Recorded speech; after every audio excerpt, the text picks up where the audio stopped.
പത്തനംതിട്ട വയ്യാറ്റുപുഴ വില്ലൂന്നിപ്പാറയിൽ കിണറ്റിൽ വീണ കടുവയെ പുറത്തെടുക്കാനുള്ള ശ്രമം തുടരുന്നു. ആഴമില്ലാത്ത കിണറായതിനാൽ കടുവ പുറത്തു ചാടാൻ സാധ്യത മുൻനിർത്തി ആളുകളെ മാറ്റി നിർത്തിയാണ് വനവകുപ്പ് ഉദ്യോഗസ്ഥരും പോലീസും ദൗത്യം തുടരുന്നത്. വല ഉപയോഗിച്ച് പിടികൂടാൻ സാധിച്ചില്ലെങ്കിൽ മയക്കുവെടി വയ്ക്കും. രണ്ടാഴ്ചക്കിടെ രണ്ടാം തവണയാണ് പത്തനംതിട്ടയുടെ മലയോര മേഖലയിൽ കടുവയുടെ സാന്നിധ്യം ഉണ്ടാവുന്നത്. വാർത്തയുടെ വിശദാംശങ്ങളുമായി സുജു ബാബു ചേരുന്നുണ്ട്. സുജു, ഇപ്പോൾ കടുവയെ പുറത്തെത്തിക്കാനുള്ള ശ്രമം ഏത് രീതിയിലാണ് പുരോഗമിക്കുന്നത്?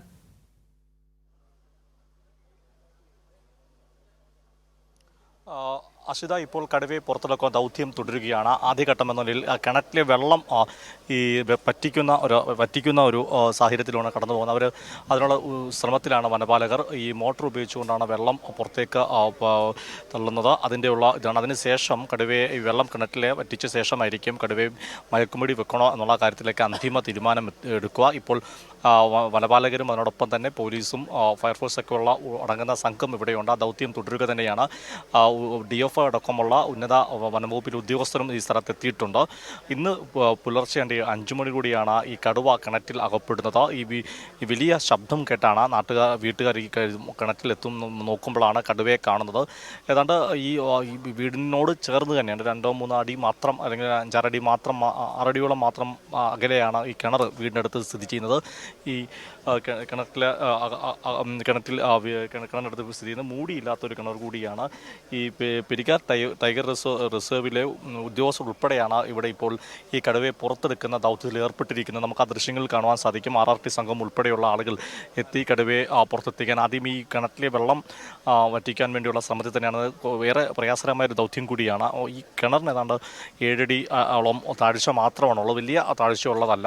ഈ കടുവ അകപ്പെട്ട ശേഷം വലിയ തരത്തിൽ അതിൻ്റെ ശബ്ദം പുറത്ത് കേട്ടാണ് ഈ ആളുകൾ ഓടിയെത്തി കടുവയെന്ന കാര്യത്തിൽ ഒരു സ്ഥിരീകരണം ഉണ്ടായത്. പിന്നീട് പോലീസിനെ വനവകുപ്പിനെ അറിയിച്ചു. ഉദ്യോഗസ്ഥർ പുലർച്ചെ തന്നെ രാവിലെ തന്നെ ഇവിടെ എത്തുകയും ആ ദൗത്യം ആരംഭിച്ചിരിക്കുകയാണ്. ഇനിയിപ്പോൾ ഈ കിണറ്റിലെ വെള്ളം പൂർണ്ണമായി വറ്റിച്ച ശേഷം മാത്രമേ എന്ത് നടപടിയിലേക്ക് കിടക്കണമെന്നുള്ള കാര്യത്തിൽ അന്തിമ തീരുമാനം എടുക്കുള്ളൂ. ഒരുപക്ഷെ ഈ കടുവയെ മയക്കുവെടി വെച്ച ശേഷം ഈ വലയ്ക്കുള്ളിലാക്കിയ ശേഷമായിരിക്കും പുറത്തെത്തിക്കുക. അതിനായുള്ള ശ്രമമാണ് അശ്വിത ഇപ്പോൾ തുടരുന്നത്. സുജിപ്പോൾ കടുവയെ പുറത്തെത്തിച്ച ശേഷം എങ്ങോട്ട് മാറ്റാനാണ് തീരുമാനം?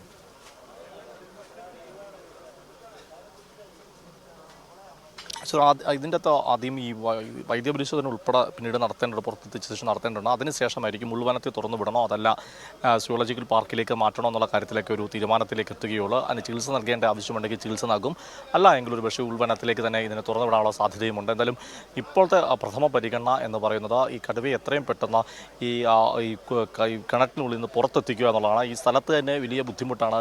ഒരു മരമേഖലയോട് ചേർന്ന പ്രദേശം കൂടിയാണ്. ഇവിടെ മുൻകാലങ്ങളിൽ പന്നിയുടെയും മറ്റ് മൃഗങ്ങളുടെയൊക്കെ വന്യജീവികളുടെ അക്രമം സ്ഥിരമായി ഉണ്ടാകുന്ന പ്രദേശം കൂടിയാണ്. എന്നാൽ കടുവയുടെ ഒരു അക്രമം ഈ പ്രദേശത്ത് അങ്ങനെ ഉണ്ടായിട്ടില്ലെന്നാണ് ഈ വീട്ടുടമസ്ഥർ പറയുന്നത്. അവർ പറയുന്നത് 10-33 കൊല്ലമായി ഇവിടെ താമസിക്കുന്ന ആളുകളാണെന്നും ആദ്യമായാണ് അവർക്ക് ഇത്തരം ഒരു കടുവ കിണറ്റിൽ വീണത് അല്ലെങ്കിൽ പ്രദേശത്തിന് സാന്നിധ്യം ഉണ്ടാകുന്നുള്ള കാര്യമാണ് പറഞ്ഞത്. അതിന് വലിയ ആശങ്ക തന്നെയാണ് കടുവയുടെ സാന്നിധ്യം അറിയുന്നത്. നാട്ടുകാർ ഉൾപ്പെടെ എല്ലാ ആളുകളും പങ്കുവെക്കുന്നത്. വന്യജീവി ശല്യത്തിൽ പൊറുതിമുട്ടിയ ഒരു നാട്ടിലേക്ക് കടുവയോട് എത്തുമ്പോൾ അത് വലിയ ഭീഷണി തന്നെയാണ് ഉണ്ടാകുന്നത്.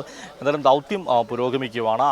ഇതിലെ പ്രധാനപ്പെട്ട കാര്യം എന്ന് പറയുന്നത് കടുവയെ പുറത്തെത്തിക്കുക എന്നുള്ള ദൗത്യം തന്നെയാണ്. അതിനായി കിണറ്റിലെ ഈ ആദ്യം കടുവ പുറത്തേക്ക് ചാടാതിരിക്കാൻ വേണ്ടി സുരക്ഷ ഉറപ്പാക്കാനായി കിണറിന് മുകളിൽ നെറ്റ് ഒക്കെ സ്ഥാപിക്കുകയും വലകൾ സ്ഥാപിച്ചിരുന്നു. പിന്നീട് ഈ സ്ഥലത്ത് കാണാൻ തടിച്ചുകൂടിയ ആളുകളെ മാറ്റിയ ശേഷമാണ് ദൗത്യം ആരംഭിക്കുന്നത്. അതിൻ്റെ ഈ ഓസ് ഇട്ടുകൊണ്ട് മോട്ടോർ ഉപയോഗിച്ചുകൊണ്ട് വെള്ളം വറ്റിക്കുകയാണ്.